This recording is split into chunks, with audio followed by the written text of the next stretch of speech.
Monsieur Sanou, général Sanou, vous étiez le chef d'état-major général des forces armées à l'époque. Effectivement. Est-ce que tous les camps qui sont sur le territoire national relevaient de vous? Effectivement. Tous les camps militaires, je veux dire. Effectivement. Est-ce que ce jour, quand vous avez été informé de la situation qui prévalait au stade par la dame de la Croix-Rouge dont vous venez de parler, est-ce que vous avez pensé un peu à vous déplacer pour vous renseigner sur ce qui se passait un peu dans les camps? Parce que vous aviez donné auparavant l'ordre à tout le monde de rester dans les casernes. Est-ce que vous vous êtes déplacé pour aller un peu voir si l'ordre était respecté? Je ne me suis pas déplacé. Je ne suis pas sorti du camp jusqu'à 16h et quelques. Les chefs d'état-major, c'est mes interlocuteurs directs entre moi et la troupe. J'ai donné les ordres et ils me remontaient l'information que tout allait bien dans les camps et personne n'est sorti, les armes sont au faisceau.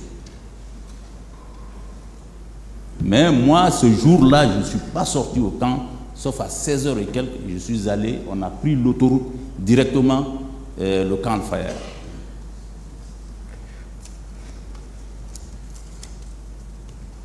Vous avez dit qu'à la veille de cette manifestation ou de ce meeting, vous avez réuni vos collègues pour leur dire qu'aucun militaire ne devait sortir ce jour. Effectivement. Est-ce après les événements, vous avez tiré les conséquences? Après les événements, le président a dit qu'il allait mettre une commission en place. Ils vont mettre une commission en place, une commission nationale et une commission internationale qui va faire la lumière sur cette affaire. Donc, on ne s'est pas réunis pour discuter de ce problème. Quand il nous a dit ça, on attendait tout que la commission soit mise en place.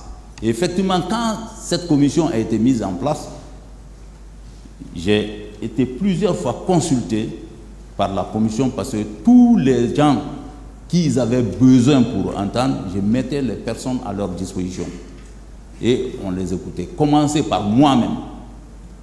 Ils ont fait mon audition. Oui, ça vous parlez du chef de l'État. Mais vous-même, vous avez dit ici que tout ce que vous faisiez avant, vous rendiez compte immédiatement au ministre de la Défense, qui était l'interlocuteur, laissez-moi finir, qui était votre interlocuteur auprès du chef de l'État. Est-ce qu'au sein de l'armée, parce qu'avant, vous avez réuni tout le monde pour dire à tous les militaires de rester ce jour dans les casernes. Oui. Est-ce qu'après, vous avez cherché à faire la même chose pour savoir est-ce qu'il y a eu des militaires qui se sont rendus au stade? Est-ce qu'il y a eu des militaires qui n'ont pas respecté les consignes? Est-ce que vous avez réuni encore, en tant que chef d'état-major de l'armée, est-ce que vous avez réuni encore les militaires ce jour pour le savoir? Bon, je n'ai pas réuni les militaires, mais voilà comment ça est. Le ministre n'était pas là. Il était à l'intérieur du pays. Mais quand il est venu, je l'ai rendu compte. Je l'ai rendu compte que tout s'est passé parce que je n'ai pas eu de rapport, je n'ai pas eu de compte rendu sur un militaire des rangs qui est sorti pour aller au stade. Si on m'avait rendu compte, j'allais prendre mes dispositions pour cela. Mais aucun compte rendu et comment on appelle, les chefs d'état-major m'ont confirmé que l'information qu'on les a remontée, c'était ça. Les gens sont restés dans les camps les armes au faisceau, personne n'est sorti. Pour preuve, il y a comme l'aviation, génie, machin, ils ont passé la journée là-bas. Le jour qu'ils ont fait, ils n'ont laissé personne partir. Les armes étaient au faisceau, ils ont consigné automatiquement le 27. Les gens, ils ont dormi là-bas. Et même la nuit, on m'appelait pour me dire, ah, nous on est là, nous on est dans les unités, parce qu'on a dit que personne ne sort. Sinon, on allait... Qui a dit aux militaires ce jour de convoyer les corps à la morgue d'Ignace Dine? Voilà. Les chauffeurs disent que c'est la dame, après avoir, ils ont dit, envoyer les corps à Ignace Dine, la française. Et quand ils sont venus à Ignace Dine, qui leur a dit de ramener les corps au camp? C'est leur propre initiative, qui ne pouvaient pas laisser les corps exposés, les véhicules exposés là-bas, parce que les gens venaient et partaient. Les gens disent que la salle n'est pas préparée. Il faut qu'ils préparent la mort pour recevoir telle quantité. Donc ils ont décidé eux-mêmes, de leur propre initiative, de venir garer les véhicules. Vous n'étiez plus en contact avec eux? Moi, ça, on m'a expliqué après. Est-ce que vous n'étiez plus en contact avec eux? Avec les chauffeurs? Oui. Non. Vous ne saviez plus ce qui se passait? Après, c'est-à-dire, ça c'est après. Mais avant de partir au camp, j'ai appelé le commandant du train pour vérifier si les camions sont revenus. Effectivement, il m'a dit que les camions sont rentrés au camp, les 4 camions. Avec les corps, voilà, ou bien après, s'il vous plaît? Moi j'ai dit même, excusez-moi. Les camions sont revenus, effectivement les 4 camions, avec les corps ou vides maintenant?